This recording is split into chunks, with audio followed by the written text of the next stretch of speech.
Hello, today we will guide you through how to get the new version of Microsoft PowerPoint. If you want to make sure you're using the latest version of PowerPoint, the good news is that the process is quick and built right into the app. Updating PowerPoint can give you access to new features, performance improvements, and important fixes, so it's a good idea to check for updates every so often. To begin, open Microsoft PowerPoint on your computer. Wait for the program to fully load so you can clearly see the main PowerPoint window. Starting directly in the app is important because the update settings are managed from inside PowerPoint itself. Once PowerPoint is open, go to the top left corner of the screen and click on File. This will open the Backstage view,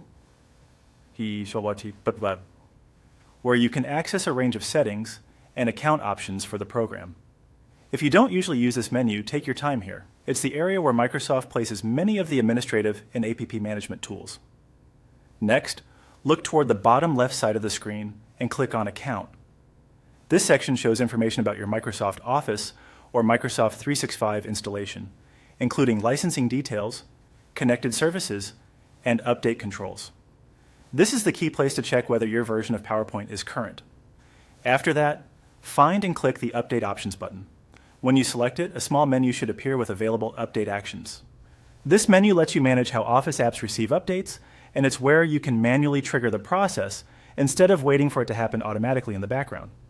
From that menu, click Update Now. PowerPoint will then begin checking for the newest available version.